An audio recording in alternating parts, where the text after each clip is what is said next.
Action.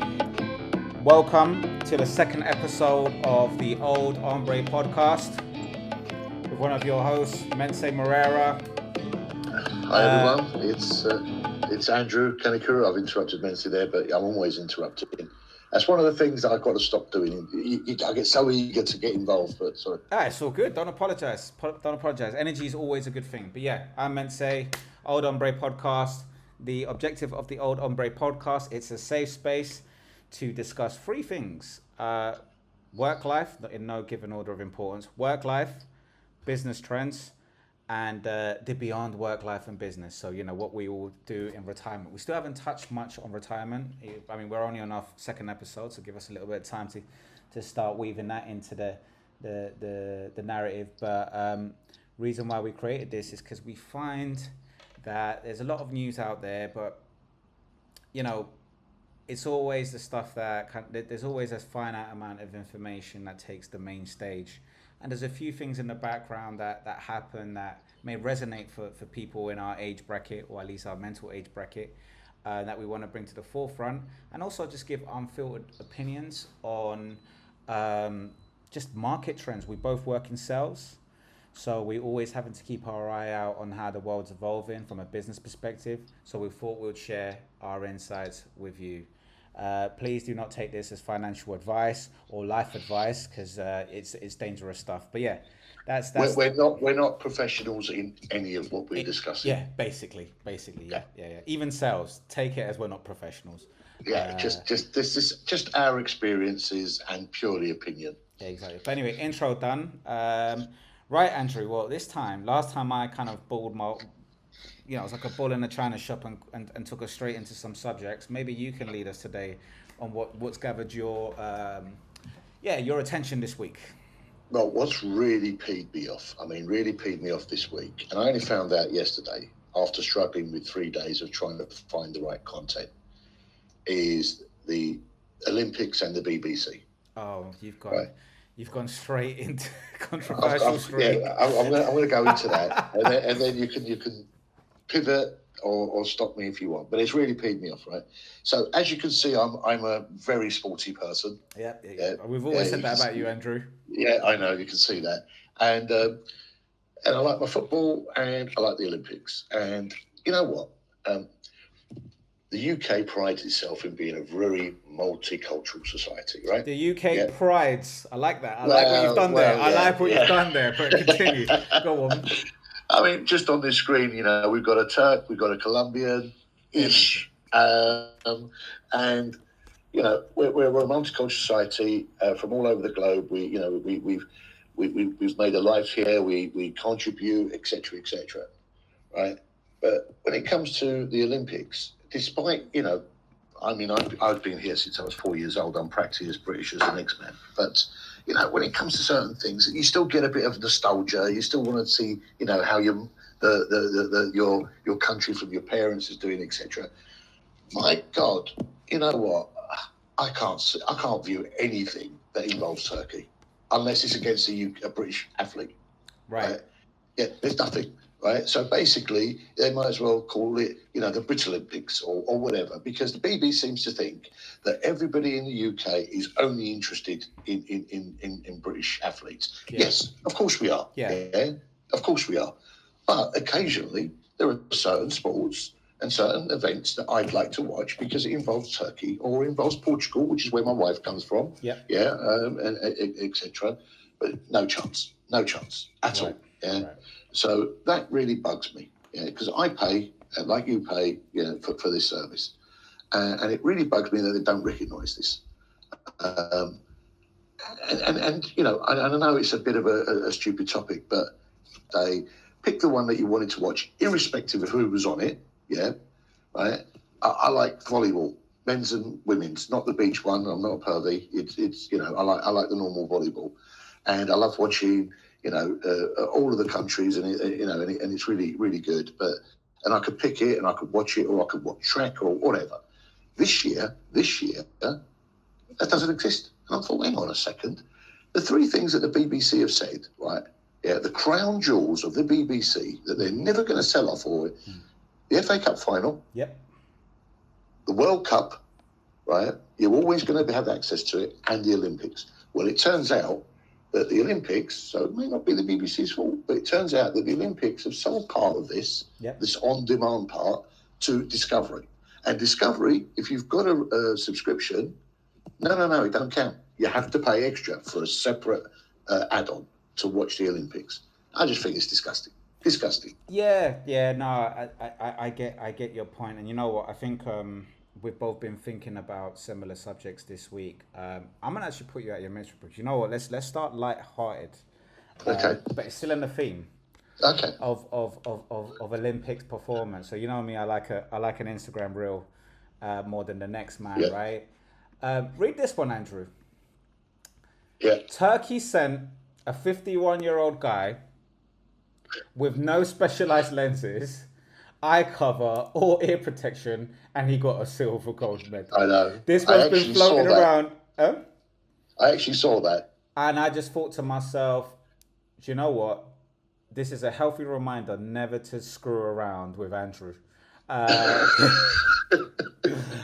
This morning, I was spoken to the corner shop guy who's Turkish. Everyone who's Turkish, I've been like, oh my God, you guys are... Look, funny enough, everyone's been highlighting the fact that he's got his hand in his pocket. Turns out that's actually the thing you do to balance yourself. So, but this has taken massive attention on social media because, you know, he just looks so blasé. And to walk, I don't know if this is true. Is it true? Is it true that he I actually saw it. I managed to tune in a bit late, but if you see all the other competitors, they've got they've got these things that cover one eye, and they've got a special lens on the other one, and all of that. I was watching the Indian competitors last night. I mean, they had some freaky shit going on. It was like watching a cyborg. Right. And this guy rocks up with his normal glasses and just sort of lifts the thing and goes bang and takes silver medal. So sorry guys, I didn't actually show the person. So the person, Andrew, I'm actually sharing my full screen, okay? And I'm actually going to take this opportunity to change my t-shirt because it's very hot. But don't worry, audience can't see me getting naked. That's the pay-per-view section, isn't it? Yeah, exactly. You've got to pay extra, guys, for this one. Literally, the guy is as you can see, he just looks very, very blasé, right? Doesn't give a rat's ass about the appearance or whether he looks like an athlete, and he's just he's shooting, and literally you can see this one's gone down a treat for everyone. It's like, oh, is he a trained assassin? Dude looks like he's just woken up and decided to join the Olympics team. The guy's vibe is, I shoot better if my target is moving. But look, I'm sorry to kind of steer you away from your feelings on BBC, but you're right. This is what we're missing out on. This is what we're missing out on. It should, it just goes to show, that Instagram seem to be better custodians of the Olympics and what people are appreciating across the globe.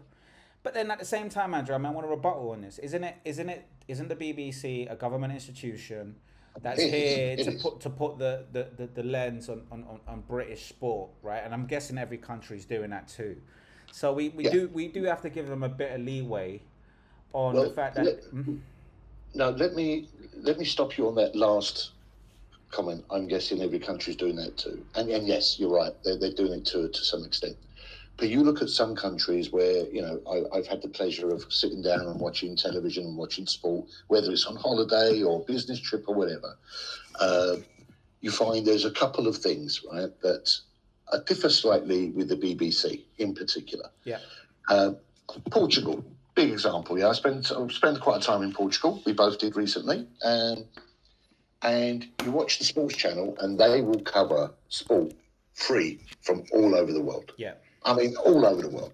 And you think, well, the Portuguese are sports mad, and maybe that's it, right? You've got hockey, you've got football, you've got basketball, you name it. It doesn't matter if Portugal are competing or not. They'll show it, right? And then you've got the news, the general news, right? News from all over the world. yeah, whether Portugal are involved or not. But forgive me if I'm being a little bit cynical here, but when you look at the news, unless it, starts with so-and-so Brits were, or so-and-so were Brits, it doesn't show you anything. Right, right. Yeah. And you're right. When I speak to my cousins back in Colombia, they seem to know more about the news than myself. Thank you. Thank you. And even the poor families, this has been like for the last two decades, 3 decades, even when they just only had 2 channels, they seem to get full coverage of the scandals that are happening. I don't know anything about the Spanish royal family. No. I don't know anything about, if you put a gun to my hand and said, what's the last news affair in Turkey that wasn't maybe a political scandal or something to do with like inflation of the lira, which affects British tourists, or I don't know anything. I don't know anything. And it's like we live in a world that's globalized, but it just seems like terrestrial TV just hasn't really caught up to it, man. No, absolutely not. Yeah. Absolutely not. I mean, there was one young lady who was, I think it was an Instagram post, and I'm sure we'd better find it at one point. She's in Turkey, and she went to eat at a restaurant, and she got the bill and was absolutely shocked. Yeah. Right? Absolutely shocked. So said, like, look at this bill, blah, blah, blah. And you know what? It made Turkish news. This is a British tourist complaining about prices in tourist areas in Turkey. She made the Turkish news saying even the tourists are finding it financially difficult, etc. Did we hear anything about it? Did we? No. And I know it's not the biggest news in the world. Yeah. But going back to what you said, right? My mum in Turkey, will ring me up and say, "Are you okay?" Like, what do you mean?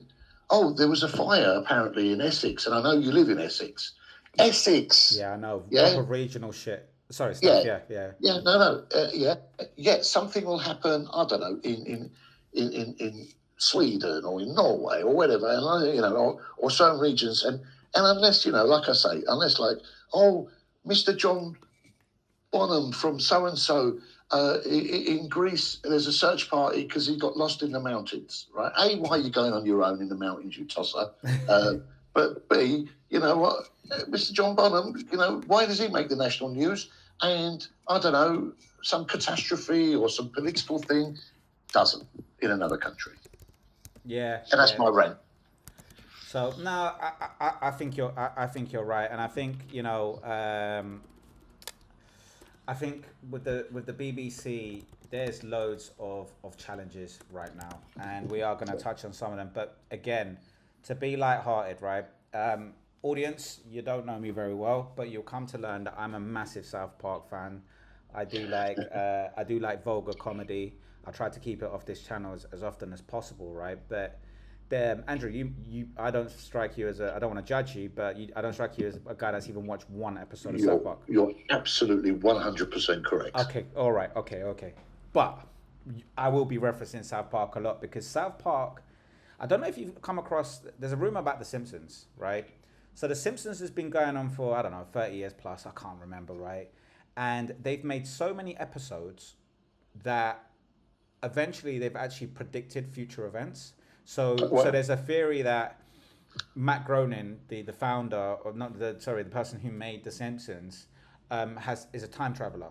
So for example, there's scenes of like Trump winning the presidential election 10 years ago, like 10 years before Trump was nominated. They predicted COVID, but they didn't call it COVID, but they did an episode on COVID.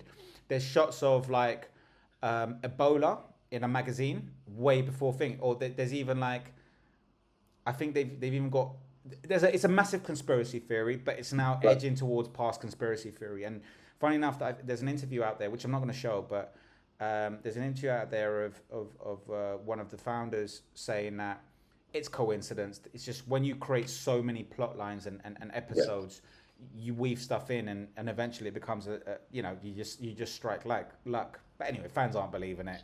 Well, I know it's not that relevant, but I mean, it could be just imagination, right? But I remember as a young lad watching Star Trek. Yeah. And the bloke used to go click, click. Yeah. Open. There we go.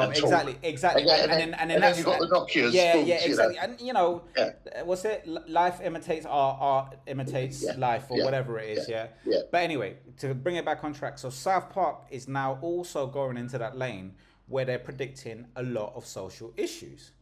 Right. And I'm going to show 2 South Park clips today, but the first one I'm gonna show, because I think they've really this. It's all right. Let's share my screen. So we'll go to this view instead. Here we go. So what you're seeing here, Andrew, is I don't know. I think 4 years ago, maybe 5 years ago, they did an episode where basically one of the characters, female characters, joins the Olympics. She's like she does some Olympic activities. Right. And Macho, did you ever watch WWE or WWF in the past? Do you remember Macho Man Randy Savage? I do. Oh yeah.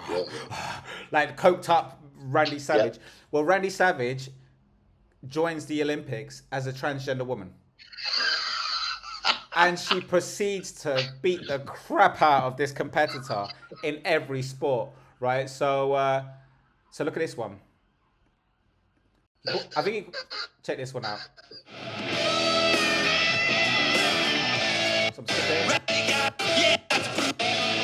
So look, he's doing all of these competitions. So this is the woman, and he's smashing the crap out of her. But this is the one. Sorry, I'm speaking really loud here. But this is the one that has become prophetic, and you know, I just think it's incredible, right? Well, and this is hold on, don't steal my thunder here, because I prepped this, Andrew, not you. Okay. Yeah, no, joking. Right. But no, check this out, yeah.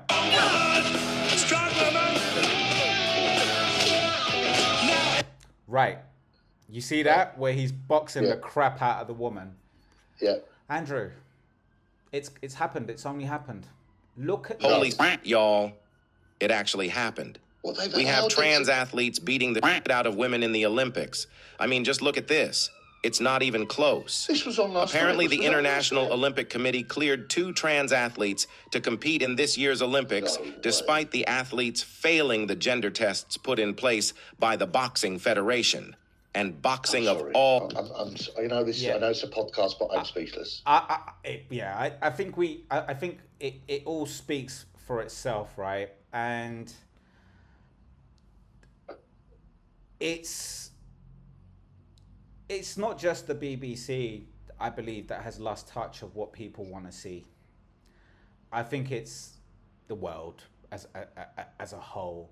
I don't think anyone was asking for a sport where a biological male, I don't know, I'm sorry, I'm not very educated in the terms that you need to use. Is it a transgender woman? I don't know. I need to take my HR training, right?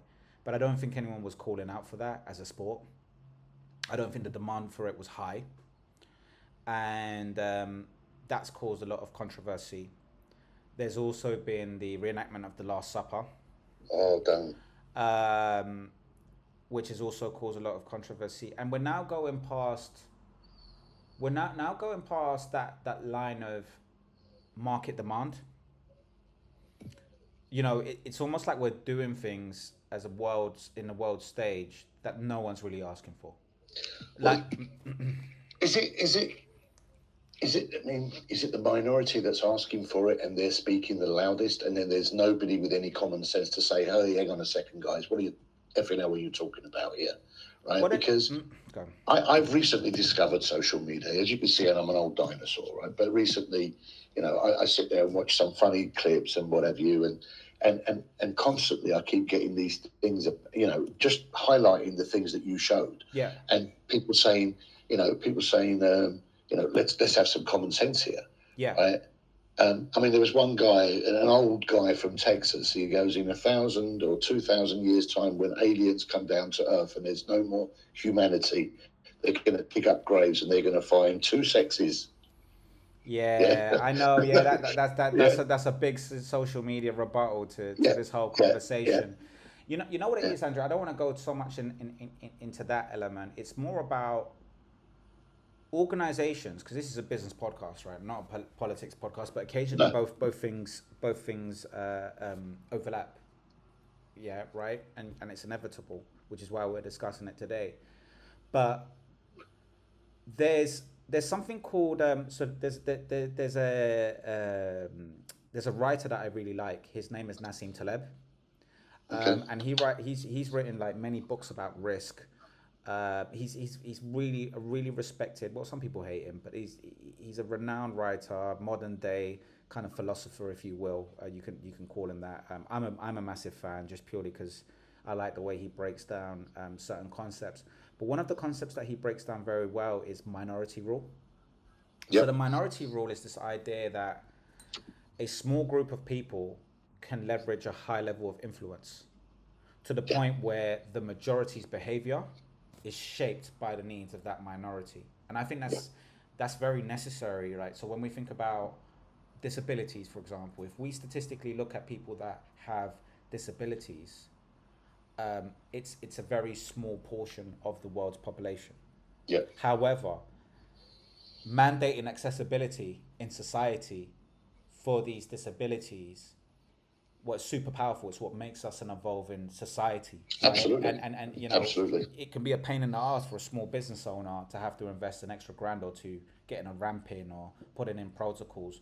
But then the thing about that rule is any one of us can have a family member that either is born disabled, and I'm sorry if I haven't got the terminology, you know, has a limitation in their physical ability, should I say, or not, maybe not unlimited. Well, the point is this: you the audience will understand what I'm trying to say. I don't, you know, forgive me if I'm using the politically wrong terms, but any one of us could either become that way, or we're all going to die of something. We're all going to become like vulnerable, etc., etc. So I think that minority group, that minority rule and its influence is so necessary in our society to continue stepping up and evolving as humans.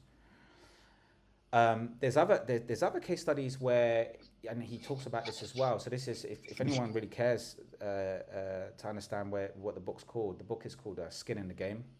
So it's actually as easy as to read a book by Nassim Taleb. But the next example would be, so for example, let's just say, and this is not picking Islam for any reason, you know, it could be Judaism or whatever. There are a lot of products in the market that used to have gelatin or pork fat in them, right? And companies decided to pivot away from using these gelatin products, right? These meat products. And it was just easier to make everything kosher and everything halal by default. And it didn't actually affect the bottom line. In some cases, it made manufacturing easier and better by just finding replacements, and it expanded their market share. So whilst only 2% or less of their consumers would be from a faith-based religion that excludes them from eating the other version of the product, it just makes sense, right? It increases market share, and again, it expands accessibility. And I believe that somewhere, somehow, that's what has happened with what we just witnessed. However, in the previous two examples, it didn't affect the majority in a negative way. Correct. It wasn't isolating the majority. It was just inclusive. Yeah, correct. I believe that businesses are now swaying to delivery models that are catering to the minority rule, but forgetting that they're actually now excluding 10 or 20 or 30% of their market share. Yeah, yeah. And that's where this is not making sense to me.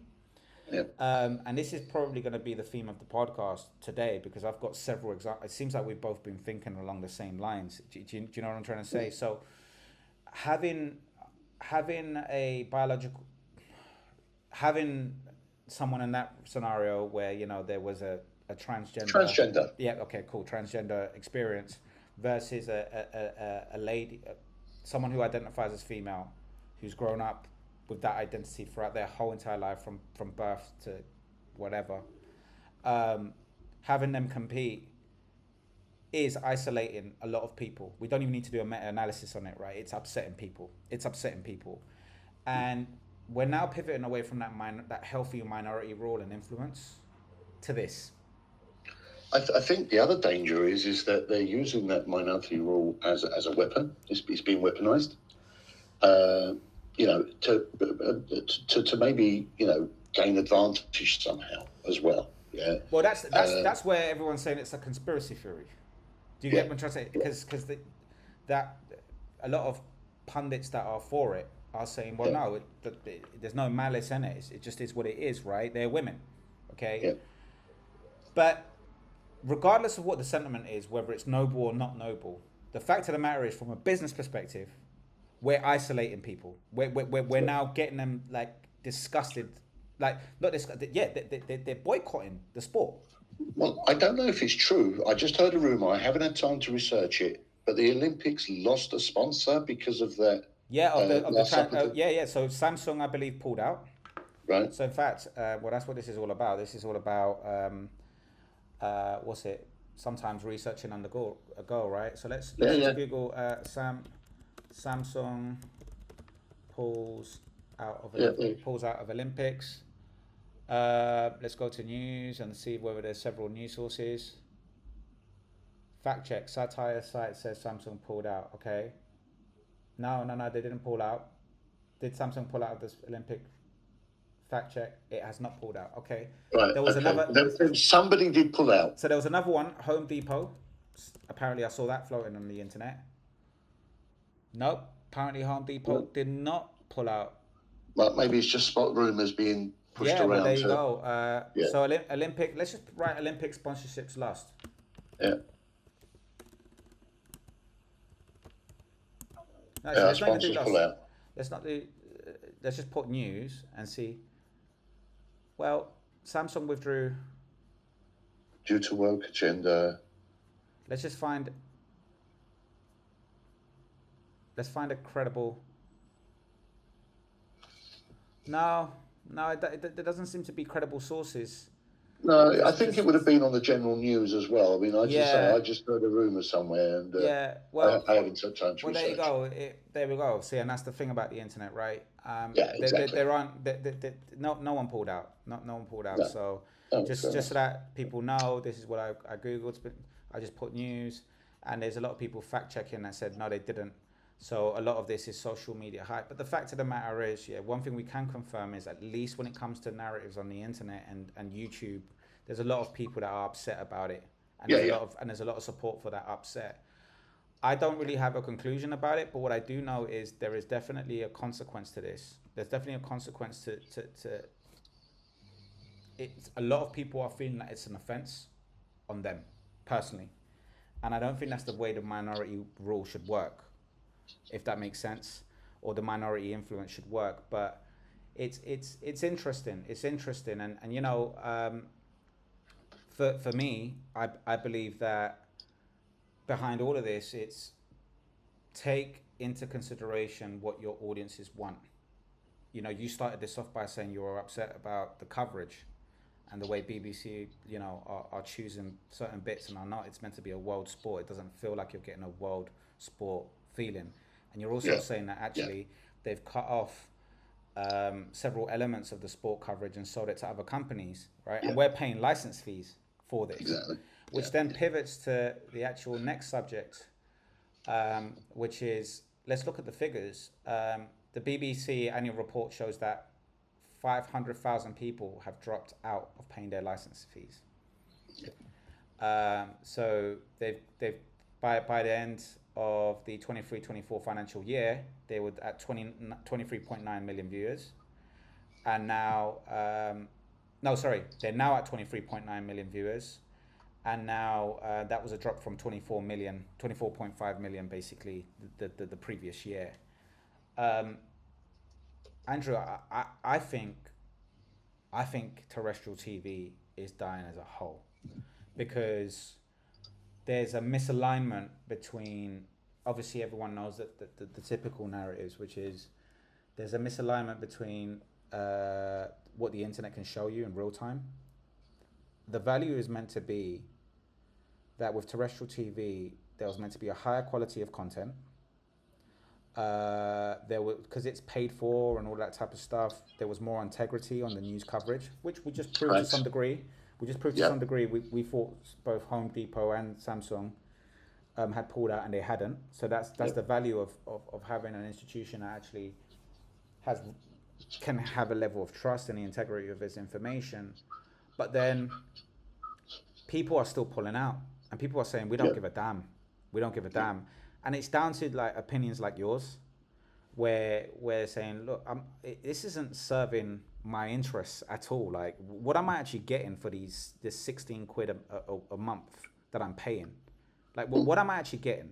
And I think that's the question.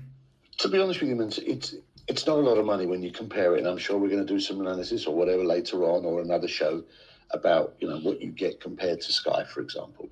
It's not a lot of money. You get all of the channels, you get the BBC Red Button, the digital side, you get the radio, etc.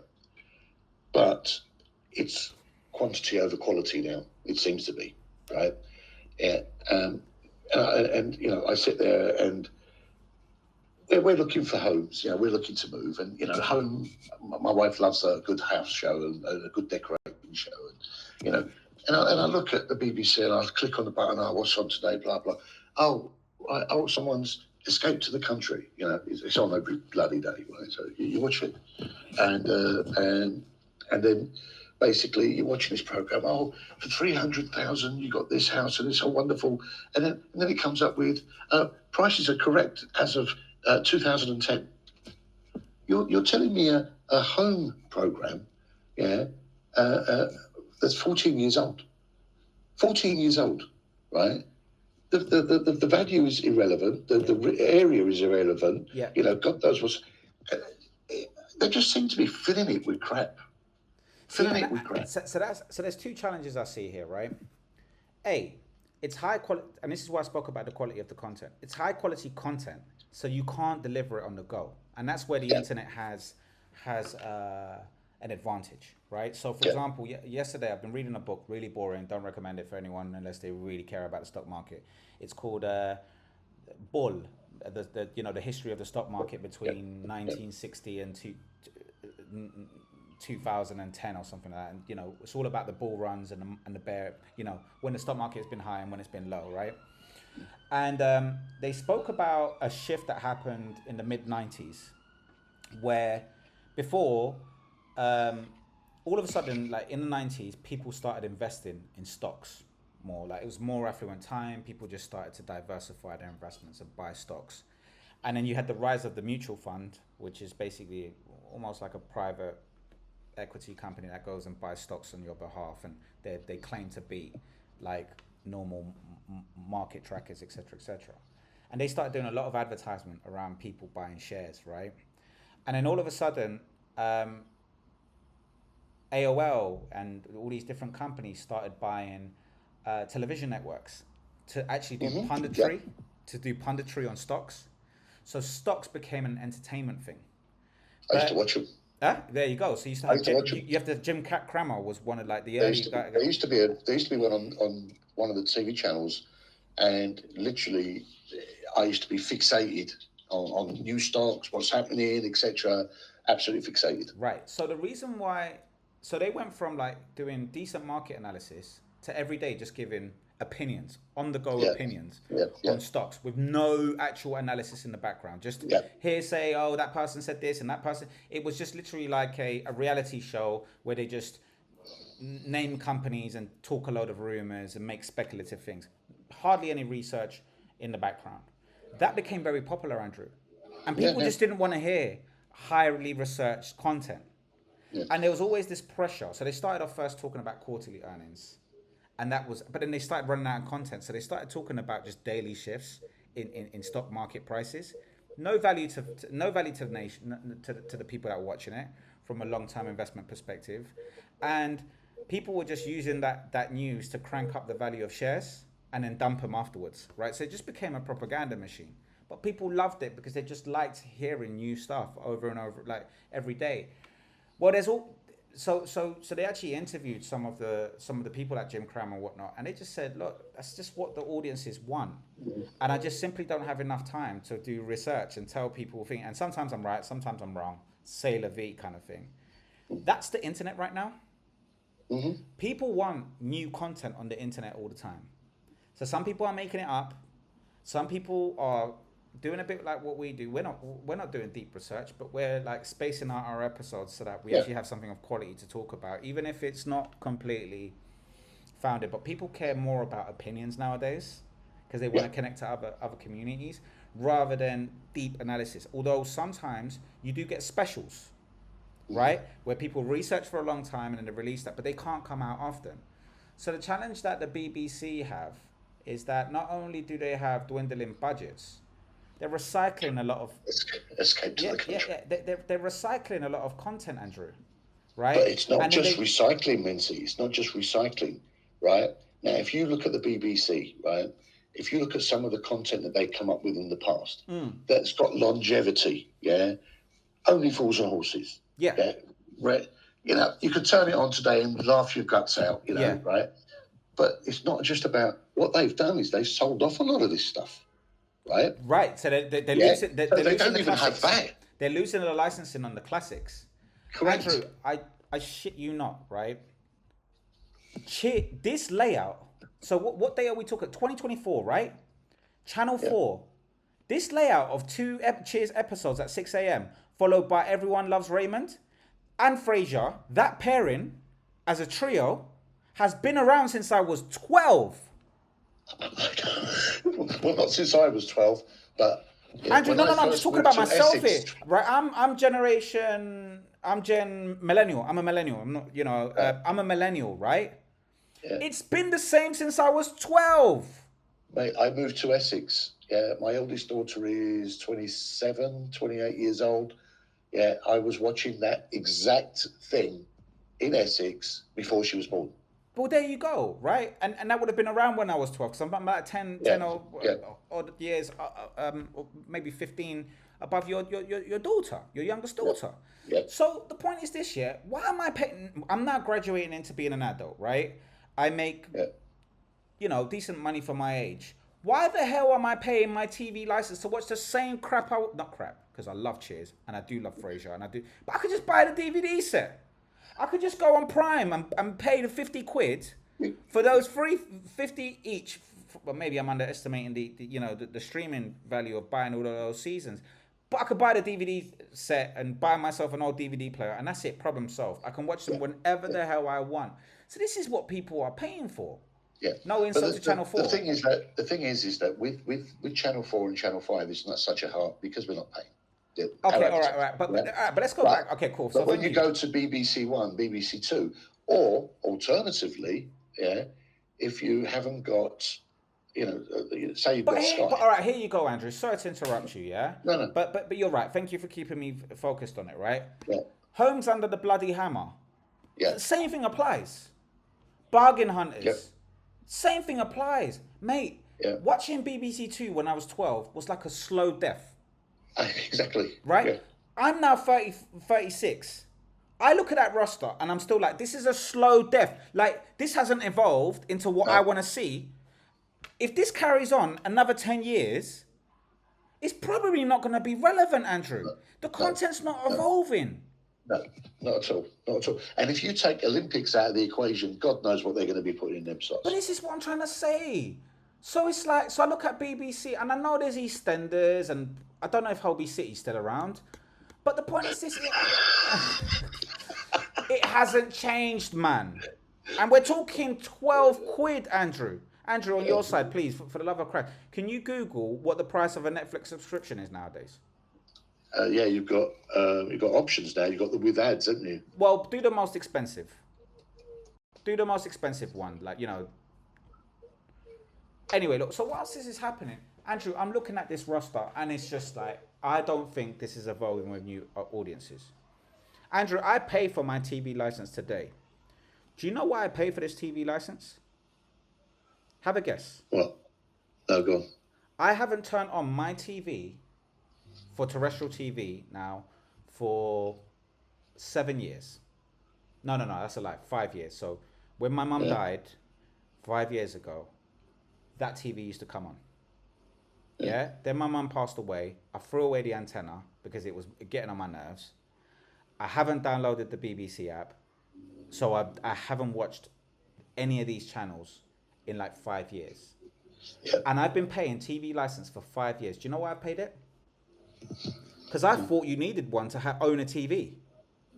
Well, that was how they marketed it. So when you went to PC World, Dixon's, Curry's, or other electrical shops are available, you bought a TV and you had to fill in this little document. Right, but apparently, from what the figures are showing, you don't need the TV license to own a TV. No. So what am I doing? Like, I'll be honest, the only reason why this has come out 2 weeks ago, the only reason why I haven't cancelled it is because I haven't been bothered to get on the blower and tell them, do one. Yeah. But like, look, what am I paying for? I think if you've got an aerial or anything like that, I think you've got no excuse. You've got to show evidence that you do not watch terrestrial television or the BBC or listen to the radio. And, you know, it was difficult to do 10 years ago, right? Because you only had Sky as the option, right? But now you've got basically, you know, your laptop is a TV, right? Your computer is a TV. You don't need any of that. And you know, that explains a lot of why they're losing this revenue. It's content. You know, people find more interesting, more relevant content online easily. Yeah. Easily. Yeah. They can get involved in the content. You know, how much content where we say, well, we've just done it. We show somebody's content and then give our opinion on it. Well, this is what I'm trying, and that's what people care for. But there is a space for well-researched content. But I don't think it's terrestrial TV anymore. There's a space for what the BBC was well known for, was really good documentaries or really good period dramas and stuff like that. I remember Panorama used to be a thing, man. Yeah. Even in secondary school, Man, did you see that episode on Panorama when they went under and they realized? I mean, this was really, really good investigation journalist, let's call it, yeah. But that should be seeping into Instagram. Yeah. I don't see it on my gram. And I know it's not because I look at naked ladies all the time. I know the algorithm blocks out good, useful stuff. But I've actually been working towards finding healthy stuff on the gram. No one's talking about those shows. It's bananas, man. It's bananas. Andrew, you know, this is an aging population's platform. Yeah. And even yourself, not calling you old, but I'm just saying, you're approaching or you're in your 50s? I can't remember. I'm 57, mate. Right, you're 57. 60. So you're in your 50s and you're saying, Mense, I don't see it. I'm 36 and I'm going, this is the same roster from when I was 12. It wasn't interesting back then. It hasn't grown up with me. So in 10 years time, when my daughter's, 15 years, let's say, because my daughter's 12. In 15 years time, if my daughter buys her home, and she has to start organizing her little spreadsheet to talk about the cost that she gets out, you know, in and out of her thing. Is this going to be on that list? No. They might not even have tellies by then, mate. Honestly, the way it's looking with these goggles and whatnot, they might not even have tellies. It's dead. Yeah. This institution is dying. To be honest, I think it was dying ages ago, right? And if it weren't for the fact that it's funded by the public or it's funded by, you know, the government and our license, it would have died ages ago. Yeah, but it would never have competed. But I think the public are calling bullshit on that, and you can see by the way that the figures are moving. But again, it goes back to that, and this is going to be the recurring theme. It goes back to not understanding your future audience. Yeah. Like not listening to anyone. There's no way anyone here is listening to what people want. There's no way. There's just no way. There's no way, and the figures show it. This isn't just me and you rambling. This is a lack of awareness in the market. Yeah. And you know what, right? An interesting take to support this. I was on LinkedIn the other day, and one of my connections, a guy that who I'm really, you know, shout out to Adam McMurphy. He's got his own podcast and whatnot. We'll bring him on here one of these days. He shared a video about the Japanese, right? So it's why the Japanese Japanese companies hate Gen Z, right?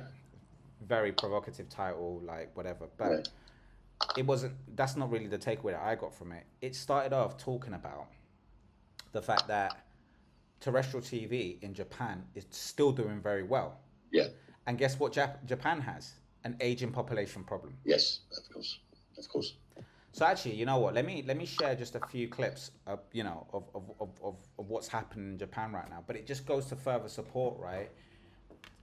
The issue that this disconnect between present and future is happening at a business level, Yeah. and how you can almost see the demise of certain things way ahead of its time. You don't have to be Nostradamus or Matt Groening with his time machine to figure out that something's going to go this direction, right? So I'm going to play this. So why Japanese companies hate Gen Z, right? Let's figure this out. Cool. Younger Japanese people are used to obtaining raw information about what is happening in Japan and around the world. Previous generations were, and many still, are used to gaining their information from traditional forms of media like... So are you hearing that, Andrew? No, I've seen Okay. the videos, but we've got to fix that problem. Okay. But go on. But yeah, so Japanese, Japanese young people, they're used to receiving their information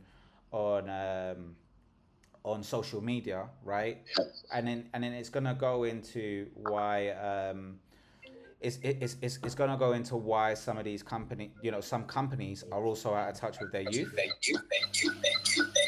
Oh, sorry, put that on mute, Andrew. Yep. Okay. So anyway, so I'll run through the rest of this. Wait, let's see if I can get some subtitles in here. Subtitles. That's all right, don't worry. English. Oh, here we go. newspapers and TV. In fact, a huge reason why traditional media is still thriving in Japan is simply because there aren't as many young people, with the average age being around 49, making Japan's population the oldest in the world. Imagine. So where terrestrial TV is still doing very well, it's an aging population. Yeah. But they do have some crazy competition. No.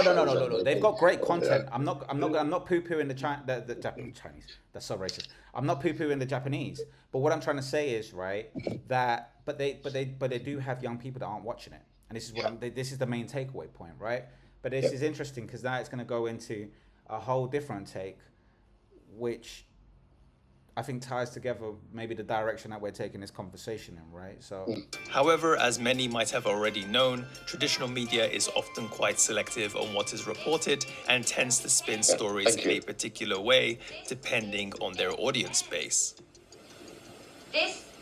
See and previous. So I'm going to skip now, and now we're going to go about so a divide has happened, right, on a range of topics, and then they go on to how this is now permeating into the way companies are treating Gen Z, right? Work. Japanese society is heavily centered around working, and nothing beats social credit like being a full-time employee, aka say shine, in a top company. Japanese company practices also typically require a level of commitment that goes beyond the job description, and being active in trying to get your boss to like you so you can climb the corporate ladder, which is also assumed to be something you want to do. Something else I don't usually hear about within other videos that discuss Japanese working culture is the view older generations take that company members are like family. Right. So I'm going to stop it there. We're not going to go too much into that anymore, right? But Andrew, so we were talking about art imitating life, and sometimes life imitating art. Yep. So this is the way I don't know, watching this year, this is the connection that I made, and I might be clutching at straw, so please do interject if I'm talking a pile of crap here, right? But we just saw that we were talking about this disconnect between what BBC and these media companies are doing in terms of not being able to represent what people actually want and being disconnected from that, and then that making the figures go down. Mm-hmm. We were talking about, when I even referenced that whole kind of art imitating life or vice versa right here, we have a scenario where you have an aging population that are no longer, they're not the future of the country anymore. Yep. Right? So they're coming towards the tail end of their careers. Yeah? And then you've got the new wave of generation. But then the terrestrial TV is catering towards that audience. Yep. And they're serving views and opinions from the past, which reflect a whole different economy. Yep. And then the companies are going, great, well, this is a reflection of society. So let's adapt our job postings and the way we treat Gen Zs like, because that's just the culture that we have. Culture, But Gen Zs are going, nah, no. what's it? Art is not imitating life here, and life is not imitating art either. This is completely disconnected. This is a pile of cogs wallet. It's a lot of crap. The truth is, our economy is going down to shits because we have an aging population. The economy is not doing great.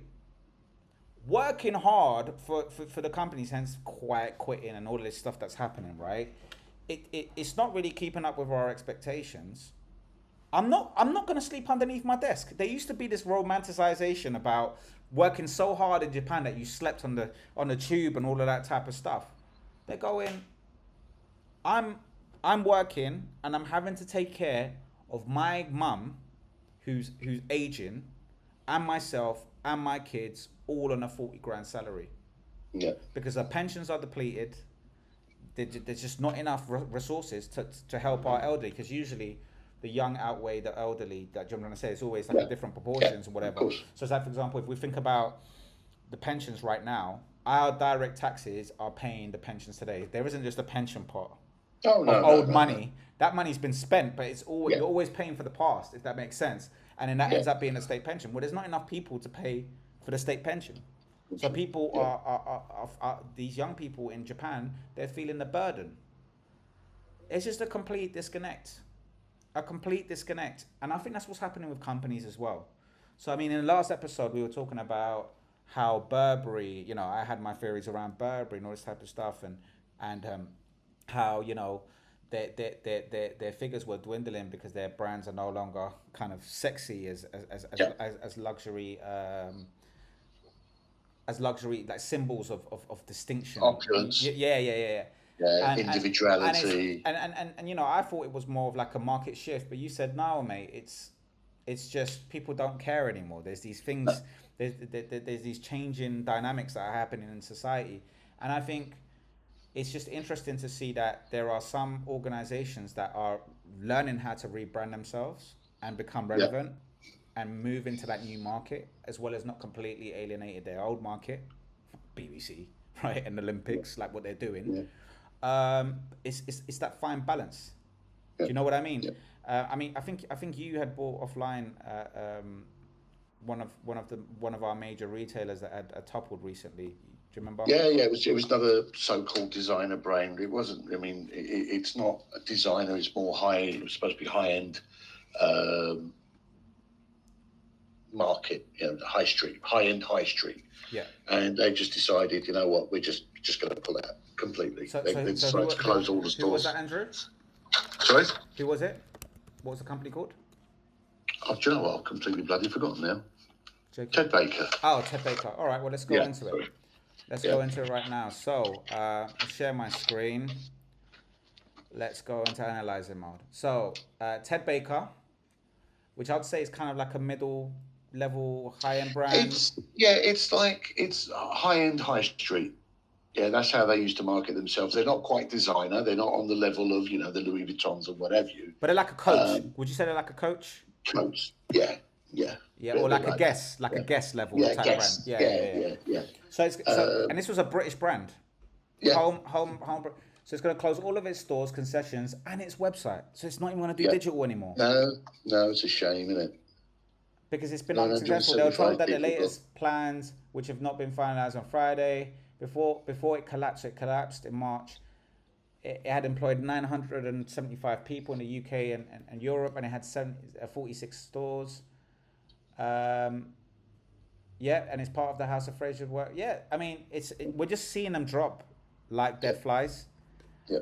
And it goes back to what I was saying about image, brand, etc. You know, I know I'm not exactly the model of image and brand, etc. But these things are very weak. You know, it's just one wrong thing, or the wrong design, or the wrong timing, or people just no longer interested in that particular name, and they find another favourite, and all of a sudden you're in trouble.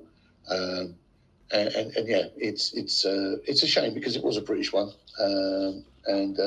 I Andrew think I think my gut feel, which is worth about as much as a used toilet roll, right? But my gut feel is a lot of these companies are losing their identity. They're forgetting what they were, and they're not figuring out how to connect to audiences. And I actually did find an Instagram reel that, for me, really leapt out off the page. It's not funny, but it really kind of shows what's happening, right? So brace yourself, Andrew. Back into Instagram. Okay, so let's take the volume. All right. Great. So this guy, he's going to run through a series of, let's go into analyzing mode. He's going to go through a series of shops that have gone from incredible retail experiences and how they've gone through this minimalized thing that say, a minimalized approach that says nothing, right? So check this. Again, before you do that, I know sod all, right? Yeah. Yeah, but again, what you said earlier about losing your identity, there's a great example with Oakley. Yeah. Right? Yeah, and unless I'm mistaken, they were very much into the skiing and the active sportswear, and that was it. And then all of a sudden, one clever tosser said, let's just stick Opie on everything, and it will sell. I remember it used to look like a robotic. You used to look like a bloody robot wearing those damn things. I would have never bought them, I must say. Yeah. However, I don't think I don't buy them now that they're a bit more vanilla. So this is the point. Like they went for an audience. They had their audience. They had their target market that really loved that robot look, right? And they said, let's vanilla it. And now and in my opinion, I mean, I'm not going to look at the Oakley figures, but the main point here is look at the trends, Andrew, right? So I'm going to press play. Look how these stores have significantly changed their approach to bricks and mortars type of retail, right? And it's no wonder. And sorry, before I actually press play, and there's another thing that I want you to keep in mind. Andrew, we live in an Instagram world where people want to take pictures in front of everything. I think it means more to have a physical identity so that people take their pictures. But no, we won't do that. We'll make it bloody boring. Yeah. Hold that thought. Yeah. That doesn't match their original aesthetic. For example, how PacSun's new stores really put the boring in skateboard. So this is a skate. Never heard of them, right? PacSun. No. Used to go in and it used to look like what's that called? A half pipe. Yeah. Right. Well, it's the thingy where they do the pikes and right. Look at it now. Does that look like a place that a skateboarder would be caught dead shopping in? No. Why would they even go to the physical store? It's got nothing to do with. It's just glass and PacSun on the. Yeah, vanilla. And compare that to what you just saw with Oakley's. So they're all looking the same. Even the shopping mall experience, it's a pile of crap. Yeah. And I thought it was just me because honestly, Andrew, I go to Westfields and I feel like shooting myself. Yeah. My daughter loves it, but I think she just likes the people traffic and she likes getting the churros in between each store and all of that type of stuff, right? But in terms of the stores, she doesn't care for it. No, they. It used to be an experience to go in a store. Of course it did. Yeah, of course. I mean, look at that top one, right? You talk about retail. Well, what's it called? Retail magnetism, presence. No, there's a job title for it, which is merchandising, retail merchandising. Merchandising, right? Yes, sir. Yeah. Right. Look at the thought that's gone into that. Right. Yeah. They've tied in the entrance into what skateboard is like a skateboard park, etc., etc. Yeah. Look at the retail and look at the lazy shit down below. It's a pile of crap, mate. But look, let's delve into it more. Boarding because they no longer have that iconic skate ramp entrance. And Hollister used to go all out with Hollister, mate. I hate Hollister because I think they're racist, but then I think everyone's racist, as you know, right? Mate, what did they do with Hollister? You used to get two topless men with six packs at the front door. Yeah. I used to work there. Yeah. Right. Oh, and I got a little story for you, right? They were always white. Yeah. No offense to white people watching. We love you all, right? They're always white. And then they used to get women in flip-flops looking like they were on a holiday to Hawaii, right? Yep. And that was their thing. And they used to be called models. Yes. Right? Little fun fact, I don't give a damn if Hollister come after me if they say this, right? Do you know what they used to do, Andrew? They used to get all of the models at the front, spraying that crap Hollister stuff in the air. And then, at least here in London, they used to have all the Colombians For those of you that don't know, I'm Colombian. They used to have a load of Colombians in the back doing all the dogs' work, like the unpacking, the this and the that, and then they used to sneak out, quickly put the shirts out, and then hide away. And these were hot women. But this was an episode, this was the era before Sofia Vergara, and this was around the time where Jenny was still Jenny from the block, if that makes any sense, right? So no one was really on the Kim Kardashian look and all that type of stuff, yeah. But it used to go in there, used to go, bloody hell. I used to boycott it just on that basis alone. I saw the brown people at the back and the blonde people in the front, and that's where maybe the woke agenda got the best of me. But I would have been called dead wearing Hollister. Colombians loved it at the time. Don't ask me why. But it was at the very least, an experience. Well, I know what we'll do. We'll get rid of that. Yeah. And we'll just put this crap. Yeah. With a screen at the front with a digital display of the waves, so I can't see a damn thing inside. It's madness, Andrew. Looks like a gentleman's club. Tell me and not a good one, right? Tell me if I'm talking bollocks. Yeah. It's madness. The speech theme back in the day, I mean, it had a whole tiki hut as an entrance. It used to have a tiki hut in the entrance. Yeah. Oh, look at the models. There you go. Yeah, Colombians in the back. But anyway, I digress, right? It was some racist stuff. In fairness, they may have changed, because I did see an article floating around that they had been challenged about that type of stuff. There was a program about it. There you go. See, I wasn't making it up. See. Yeah, there was a program about it, and they then had to introduce normal people. Well, there you go. This is where the woke agenda. I'm not gonna lie, because I used to. If I ever met a Colombian that worked in Hollister back early 2000s, I would just spit on the ground. You betrayed our people, because this was some racist crap, man. But anyway. Regardless, the theme still aligns, right? Tiki huts, etc. Let's go. But its new modern redesign left it looking washed out and bland. If you told me that Torrid used to look like a vampire's lair back... Never seen Torrid, but I think it was one of these. It looks like... But do you know what? I mean, just look at the above shot. It looked like a gothic, it looked like the type of place where you used to walk in and used to hear, oh, the things you said running through my head, all this type of, and Linkin Park, and, literally the minute you came into that store, life would become so numb, right? Yeah. Look at this crap at the bottom. Yeah, I know. I mean, you don't even want to buy any of that shit. You don't even want to look at it. Mate, it's crazy. But anyway, let's continue. Back in the day, I would have not believed you, because its new white and sterile redesign looks just like the skateboarders. Yeah. Looks just like the skateboarders thing. Design exactly, makes it look like a place where they draw your blood, not drink it. The fact that Oakley had... It's copy and paste. Yeah, it's almost like they all just thought, let's use the same vendor to do our displays, and we'll get it over the line that way. Well, do you think that might be a part of it? Do you think when they look at these shopping centres or malls, as they call them, do you think it might be, here's the space and, Yeah, it could be, Andrew. It could be. Here's a shop fitter company that we use and make your brand work around that. I don't know. Well, but look, surely as a brand, you should go, no, hang on. This is my brand. This is my identity. Right. This is how I'm going to do it. Right. I don't know, man. I don't know. Yeah. But one thing I will say is, one thing's for sure, it's hurting the bottom line. Yeah, absolutely. That's all I got for you. And this is a business podcast, and Well, a couple of years back, I picked up a load of Hollister polo shirts for I think a $5 each. Sold them for £10-12. There you go. Yeah. But so, all right, we've had a good whinge about what in our view crap business looks like. Well, let's look at the good, right? Yeah. Because everyone's saying, oh, all these old brands are dying and they're being replaced by new ones. No, there's some actual winners out here, Andrew, right? So let me pivot to, I know we shouldn't compare one type of business with another, but they still have the same problem. So I'm now going to pivot to JD. But the comparison, sorry to interrupt you, but the comparison isn't type of business, it's longevity. It's more about that than and being able to adapt to changing times, changing markets, changing opinions, etc. Yeah. And some people do it really well. Yeah. And some people just can't do it. Yeah, exactly. So BBC.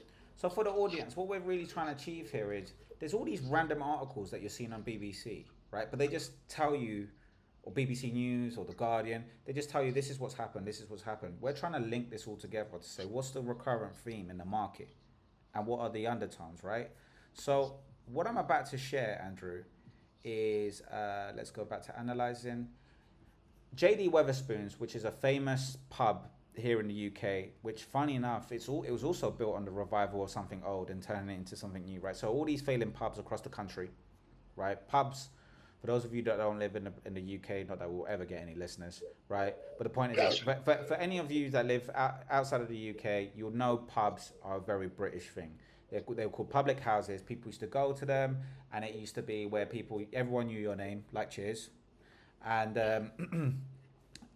you'd sit down with your community over a pint, and solve the world's affairs. It was almost like the first ever podcast, but at a local level. Yeah, it was a pubcast. Yeah, there we go.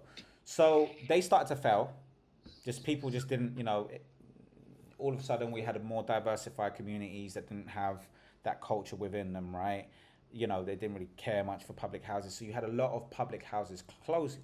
Well, JD Weatherspoons came about, and they started buying up these venues, right, at scale, and then turning them into one brand, one big pub owning company. And it's done pretty well. This guy's seen as a national, the owner of JD Weatherspoons, who I can't remember, Tim Martin. Tim Martin, right? He's been held as someone who's kind of saved the national icon, right? He's very pro-Britain. I think he was even one of the faces of Brexit, to be fair. But that's a different subject for a different day, right? But turns out that in the last quarter and in April, they had an incredible rise in sales by 5.2% compared to last year, which is a significant business growth, right? Especially when you factor in COVID and all that good stuff, right? It just shows great recovery for brewery houses and pubs and all that type of stuff. And actually, they've attributed it to a few beers. Okay, so they said traditional ales, which are very slow in the aftermath of lockdowns, are increasing momentum, with Abbott Ale, Rudder's Bitter, Doom Bar showing good growth. And then to bring it home, he says, the gods of fashion have smiled upon Guinness, previously consumed by blokes my age. He's in his late 50s as well, but now widely adopted by the younger generation. A big part of their revenue was based on Guinness now being consumed by young people. So let's just roll it back a little bit. So as you said quite rightly, a pub was the hub of the community. Yeah, people used to go there after work, have a quick beer or two before they went home for their tea or their dinner, etc. And sometimes it would roll on for ages and ages. You used to have a beer garden and blah, blah, blah. Then we had the European Union thing where people were buying alcohol, going over to France trips and buying alcohol, and then all of a sudden that affected pubs. And then pubs have gone through a bit of bad luck. We went from that, then we went to the smoking ban, then we went to, COVID, and then people just the licensing of sport games as well. You couldn't show sports. Of sport games, yeah. So pubs have really suffered, and anyone that's run a pub and seen it through all of those changes, if I had a hat, I'd take it off to you. And for JD Weatherspoon to sort of really recognise that where they've seen their money is in the old traditional stuff, yeah. And I mean, Guinness adverts, right? Well, hold your thought. Yeah, because this got me investigating. Well, why the hell are people drinking Guinness? Look, I've had a couple of Guinnesses over the last 5 years. I've tried my best to drink it, Andrew. Yeah. I've tried my best. It looks delicious. So I love super malt, right? Yeah. I really love super malt.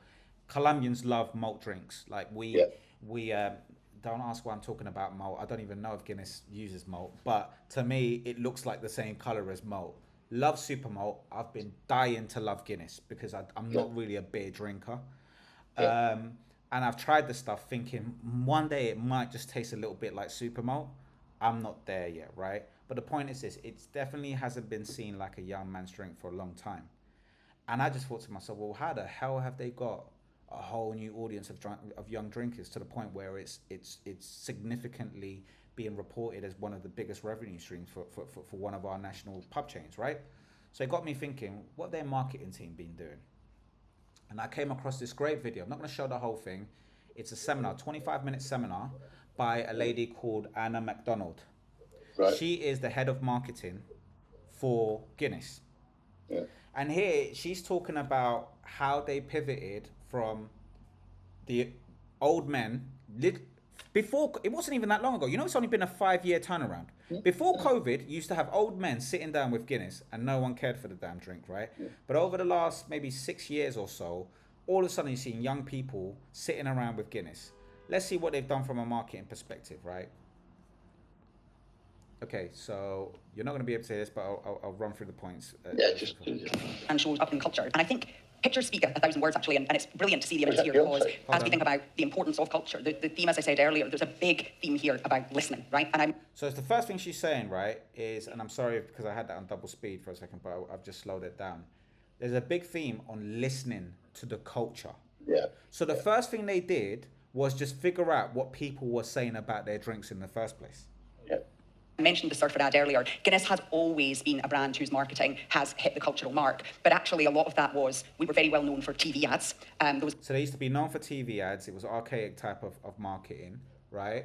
Let's fast forward a little bit. Best examples of listening was actually after the first lockdown. So the best example of listening after the first lockdown is, let's see if hey, beautiful. Here we go. Picked up in social that Guinness had already sort of become the most anticipated pint after the first lockdown, and so much so that people were actually posting. There was a bit of a theme on looks like Guinness. So when we set the kind of business challenge, if you like, to... So if you think about Guinness, right, it's got that white layer on the top and the black stuff on the bottom. People started posting crap pints. Yes. Yes. So they saw that people thought about crap pints, you know, because they were pouring their own during lockdown. Yeah. They started creating up, show me your Guinness pint. Yeah. And everyone started posting their crap pints. Yeah. As a thread. Imagine, Andrew. Imagine. Really be the most anticipated pint when the pubs reopened the second time around. This was where a lot of the inspiration came from for the creative work that followed. And I'm going to... So when the pubs opened again, Yeah. everyone just started posting their pints again. Yeah. Look, there's a pint in a Starbucks cup. It's brilliant. It's brilliant. And, you know, then, you know, before you used to get a lot of like, it was all about, you know, it was just showing the pint itself. But then they started showing how young people were coming together over the pint. Yeah. So look, I'll just show this advert. And I'm not going to stick to this too long, but it just goes to show, right, how a well thought out strategy and understanding how your market's evolving. Listening. She says it herself. The first thing is just listening, man. Yeah. Like, and it's going back to the BBC thing, which is why I thought it would be appropriate to mention this. Where is it? Oh, sorry. How is this saying we're listening? No, this says we're getting your money, so we're going to get it anyway, and we don't give a shit. Exactly. This is what this says. How is this? Sorry, where is it? That South Park thing. I can't find it now. How is that South Park thing referencing the box and saying we're listening? Yeah. It doesn't. So you're gonna fail, man. But yeah, let me just show this advert, just so you know. I just never took the time. You were always on. Look at that. You got the black guy, you got the white guy. They were around the 30 to 35 mark, maybe 20 to 30 mark. You're showing them bonding over a pint. You know what I'm trying to say? But someone that's old, that likes Guinness, can still watch that, and it's again that still being able to now influence the minority and get them to tap into why they love the brand without excluding the minority, because now the older population are the minority consumers, but still being able to serving everyone, doing something that's this is real inclusion to me, not what we were discussing earlier on. No. If that makes sense, that's not inclusive. This is inclusive. No, if this was the French Olympic Committee, there would be a bunch of dressed up. Yeah. On my mind. You were always on my mind. Look at that. Now let's benchmark that, Andrew, with what Budweiser Light decided to do. Yeah. Right? Yeah. There you go. Let's see the first one that comes up. This. Dylan Mulvaney. They decided to make a Bud Light campaign and give her her own can and then shove it in social media. Yeah. And I thought we were all just having a hectic month, but it turns out it has something to do with sports. And I'm not sure exactly which sport, but either way, it's a cause to celebrate. This month, I celebrated my day 365 of womanhood, and Bud Light. Someone who's been a woman for 1 year.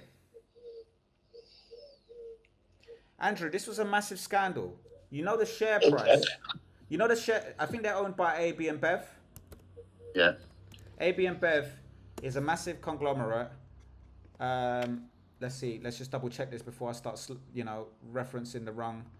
They're a massive conglomerate. No, you're right. They're a massive conglomerate that own Bud Light, Budweiser. Yeah. All of these beers, right? Do you know what happened to the AB and Bev share price?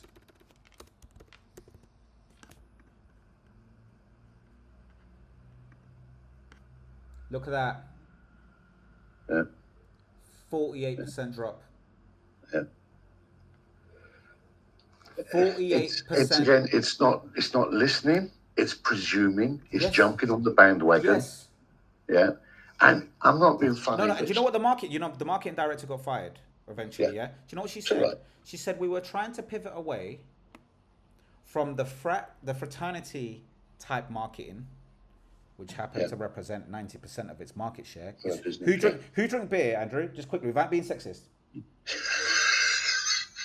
Who are the beer drinkers? Huh?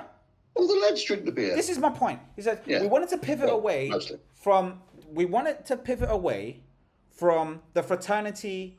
Yeah, young, Man, laddie, USA. Yeah. And we wanted to be more inclusive. I know what we'll do. We'll create the most excluding campaign. Yeah.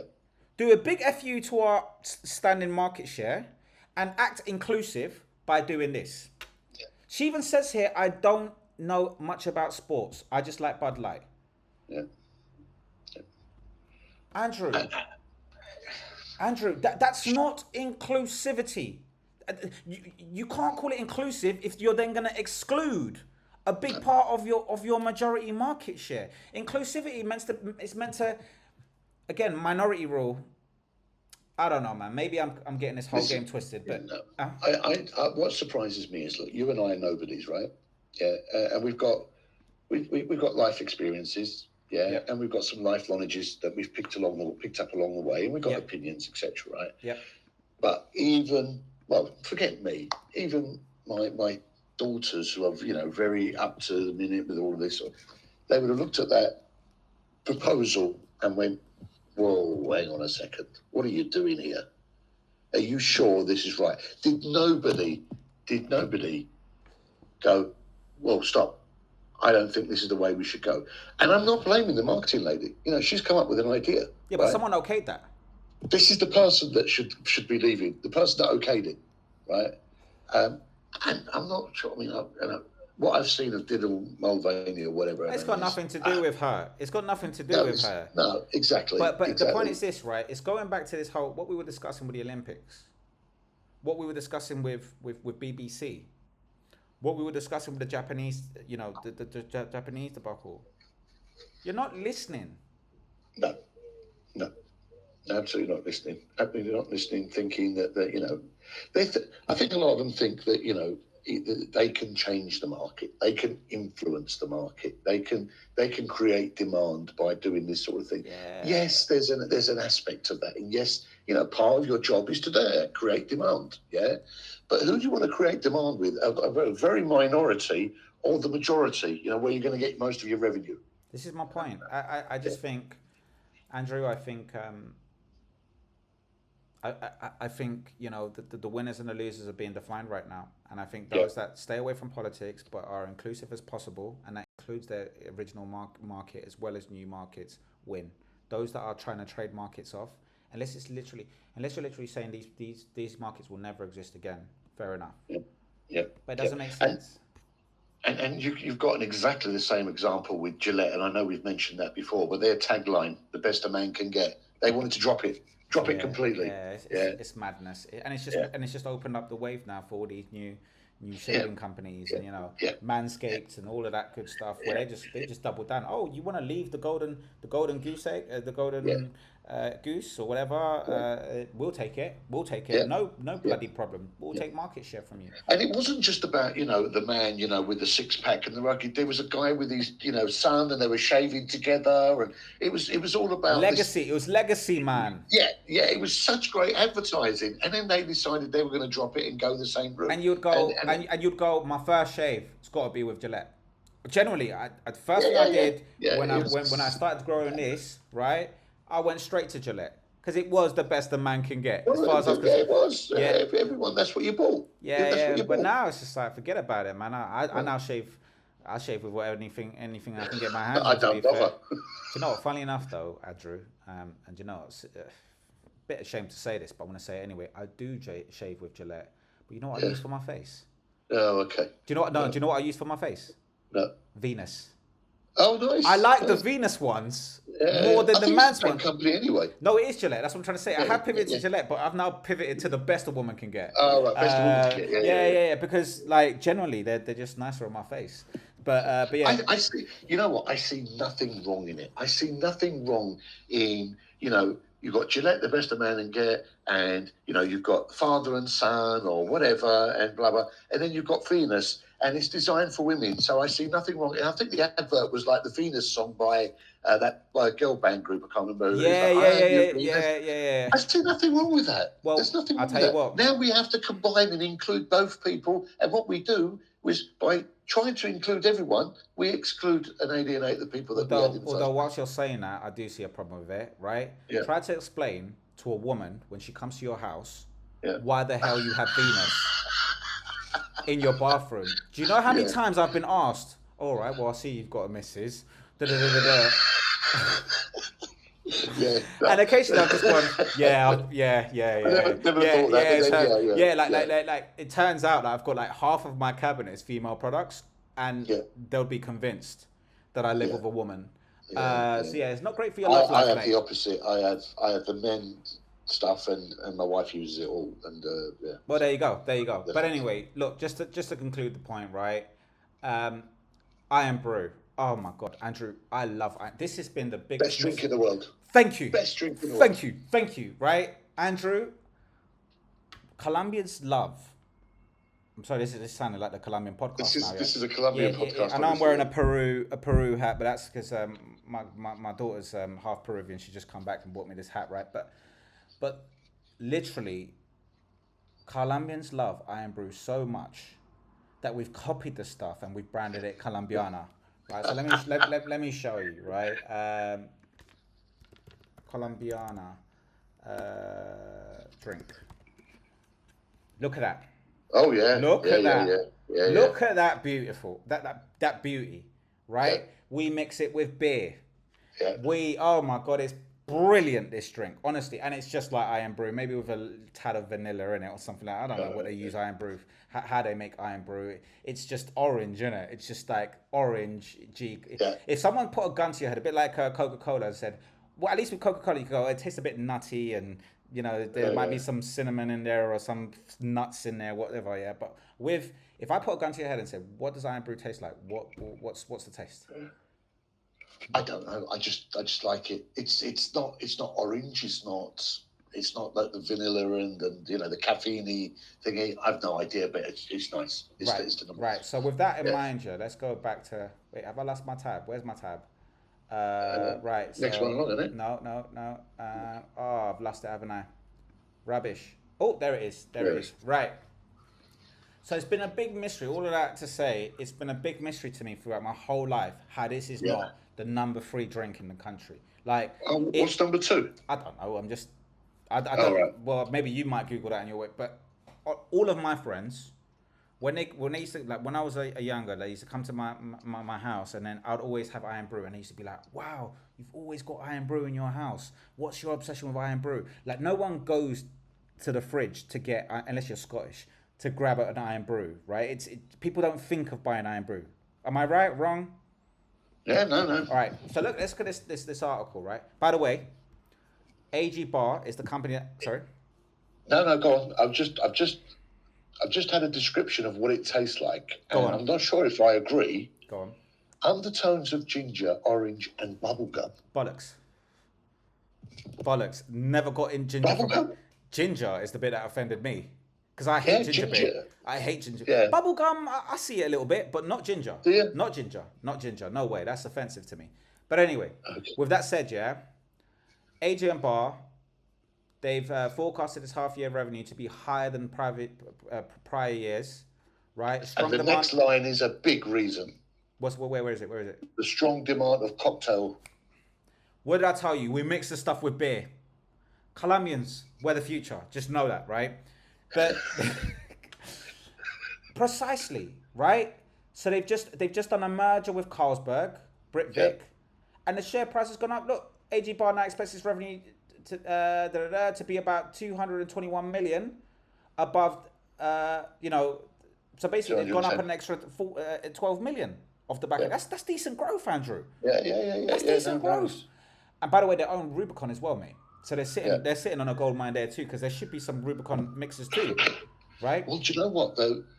Have you noticed? Well, I think Rubicon is going the same way as Iron Brew. It used to be the cheapo drink that nobody bought. Yeah.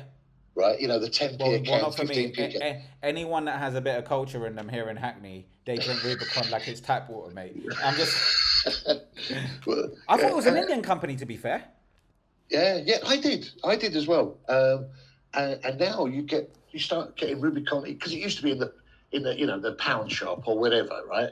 Now it seems to be more and more and more widely available. Man. It's good stuff, but I'm a big fan. I didn't know that they own Rubicon. To be fair, did I make that up? Maybe they reference it here. They own Rubicon. I saw it somewhere, right? Yeah. Oh no, now I've got to check because I don't want to misinform people. I'll check. All right, yeah, you check. Right, cool. So you know me, I got to thinking, well, there's Guinness and there's Rubicon. Look, this article is the 30th of July, 2024. So they haven't actually done any presentations on it to show why their growth has happened. Well, I mean, they did just say that they've got a high demand for mixers. But I just went on YouTube just to see what they've been doing as of late. And I think I've got the answers already. Right, let's have a look. 3 months ago, Iron Brew is featured on this BBC show, right? The QI show. Fair enough. I mean, I know I've been slagging it off. I don't really like that guy, but it is what it is. Thank you. Thank you. I can't watch it because of him. But look at this campaign. Look at this 2 months ago. Have you heard? Jackie's got a bout of it. Yeah, she got it after going on top in Oslo. So they're playing on a Scottish thing. They're two Scottish women talking. Haven't been in that position in a while. You know Shelley? She got it after Scott scored again. Scott? Oh, yes. He's got a lovely touch for a big man. Oh, and that Peter, he got a case of it when those Spanish and Cypriot lads were in town. Came away with clean sheets too. And our Carol? Well, she got it after that night with Georgia. Anyway, I'm not going to get into the advert, yeah? So they're going for the traditional audience, which is going to be, always been their market, what Scott doesn't like. What's it called? Iron Brew. But then so I thought, okay, cool. So nothing different there. They've played, I don't know if you can see here in this kind of preview, they've played on the pub thing as well. But look, you got the whole Mineshaft. It's about Germans and thingy. So they've gone for that very lad approach. But then I saw this as well, and I thought that was very interesting, right? So they got what's this football player's name again? Man United player, Patrice Evra, right? So he's tasting it. You're gonna be maybe lucky because as a French guy, I used to never like Orangina. Oh, really? Yeah. So they're playing on the fact here that Orangina represents France. And Iron Brew represents, the UK. Well, in this case, I think they're going more for because UK. France were playing. No, they weren't. It was Germany. Or was it Scotland? Scotland playing France. Anyway, the point is this, right? Only things is the bottle. We like the bottle. Hey, you wanna look at it? So he's... Oh. Hello. Excuse me. Pardon. Wait a minute.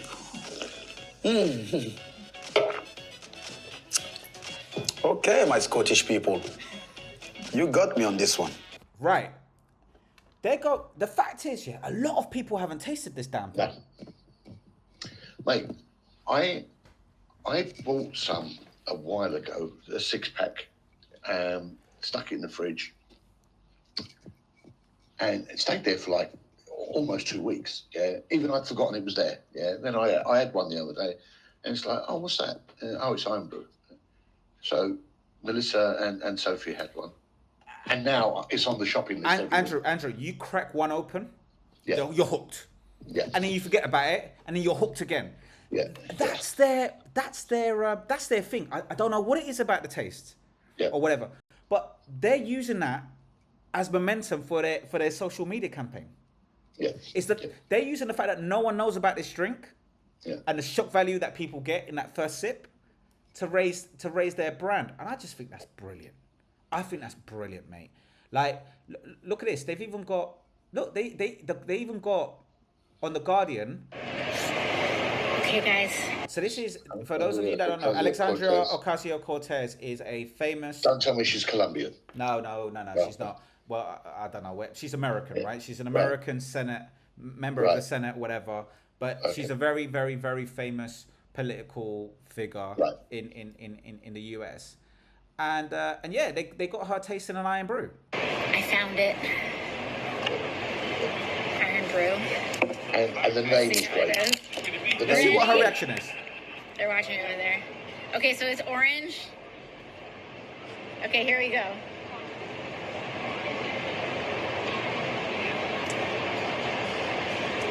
This tastes like the Latino soda, cola champagne. Have you had cola champagne? This, I don't know where it comes from. I don't know if it's Dominican, Puerto Rican. This tastes just like a Puerto Rican soda. Right. Basically, someone in Scotland must have taken a trip to Latin America. Must have done. Probably Colombia. Yeah, probably taken a 6-pack of that stuff in the suitcase and thought, whilst all of these tossers are trying to shag these birds by paying them, I'm just going to hand out some of these drinks. Right. And it's permeated, and now we've all got our own remixes. But isn't that wonderful? Like, isn't that listening to your audience? And I genuinely think that there's a correlation here. I can't wait till they actually start talking about their success at the end of the year and how they did it. Yeah, and that's well. There was also. I mean, I'll look for it, but there was also some things I saw about, it wasn't just a drink out of a can. It was like going back to the mixer things, like vodka and Iron Brew, or so-and-so and Iron Brew, and blah. All of a sudden, it's used in cocktails, in mixers, etc. And it became. I mean, let's face it, Iron Brew. Yeah, it was that's where it went from to Iron Brew. Blah blah blah. So they've done a great job as well. Yeah. So look, all of this to say, listen to your audience. Yeah. Listen to your audience, absolutely. Listen to your audience. They're not stupid. I think the winners in the game are the people that are just they're staying away from the bravado. They're following the eyes. They're listening to, and they're turning their customers' opinions on their product as strengths. The fact that people don't know about Iron Brew, they've got a campaign around that. The fact that Guinness used to be an old drink, right? And people criticize. What do people criticize about their pints? The way they're poured. Genius. Yeah. Genius. So, man, that's it, really. That's all I got for today, Andrew. Anything else you want to close with? Cool. No, we've got some stuff that we can do next week about. We wanted to touch on, the fake job adverts, and I thought we could carry on from not just the fake job adverts, but just some really stupid job adverts. But we'll touch on that next week. Enjoyed it again. I hope if anyone's watching, they enjoyed it, and look forward to the next one. All right. Okay. So let's close this bad boy. Thank you, everyone. All of that good stuff. We'll close it with. Do you reckon we get any money from Iron Brew? Oh well, you never know. You never know. We may do. We may do in the future. I'd be happy with a couple of cans, to be honest. Well, yeah, exactly. Iron Brew, if you're listening, send us a can. We'll talk about you again. Right. Yeah. So let's close it with our very, very optimistic music that we have. Oh, I'm dying and I'm old. Anyway, thank you very much, everyone. Take care. See you later. Bye.